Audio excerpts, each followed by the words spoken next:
ginagko kayo. So galing pa to sa karne.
Ano wala nga pa?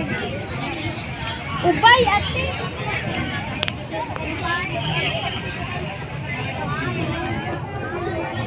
So sobrang daming tao ngayon dito sa Agri Farm dito sa Plaza Cathedral. Grabe. Mga saging, kamote, tsaka mga root crops, tsaka mga gulay, prutas.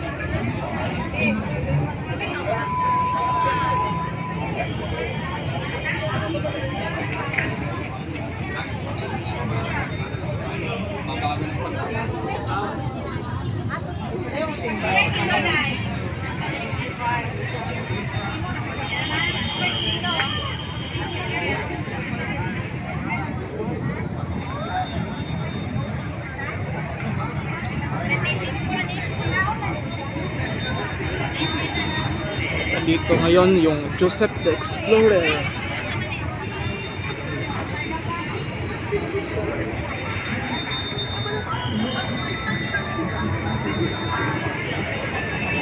Sinamak.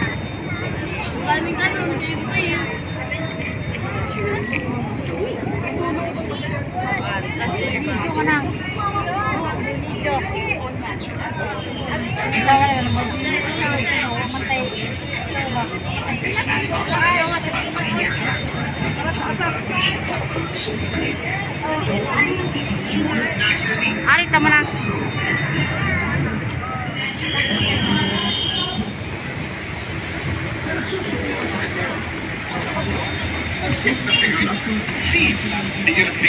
Feeds with immune enhancers. Pagpatibay resistensya. A, alisin ang virus at bacteria.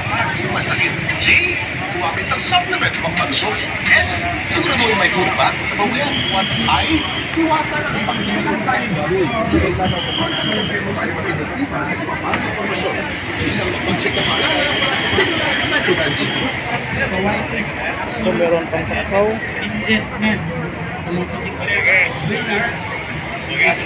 Participants are allowed to bring their own materials for reading and all interest and exams according to the size of foot, increases 40%. Uniform second 20% cleanliness sa ilahang development 15% speed and accuracy of 15% total of 100%. Salamat. Thank you kayo, sir, sa pagpasabot sa atong criteria. Anaara ba tayo part nga wa masabtan? Okay ra sa itong mga contestant? Okay ra kayo. Ang mudoon naman po diha inyo na itong mga judges. Hindi naman sila diri magtambay. Musuroy man sa din sila. So, ang atong contestant number 1 from Calapit, Sir Renato Macbe. Okay. Contestant number 2 from Carmen Roldan, Mr. Roldan Daligdig. Grabe si Sir. Contestant number 3 from Loan, Sir Joseph Marimon. Okay. Contestant number 4 from Albor, Lorenzo Sarno. Sir Lorenzo, diba? Okay, nadirihan pa si Kini si Sir. Contestant number 5 from Benonido, Sir Alfredo Pitalia Ramirez. Okay. And last contestant would be from Cortez, Sir Francisco Malani. Ila. Nay ni Apas. Baliog. Nay ni Apas sa Lila. Okay, contestant number 7, Sir Wilfredo David. Basig na may lain na. Apas, nagbilawan o litape. Ay, litape, sir? What? Asa ba siya namin? Daming tao talaga dito ngayon. Grabe. Sa Agri-Fair dito sa Tagbilaran Plaza, Cathedral. Daming tao talaga kung sa klaseng mga prutas, gulay, sa mga root crops at kung ano-ano pa mga nakukuha na galing sa farm.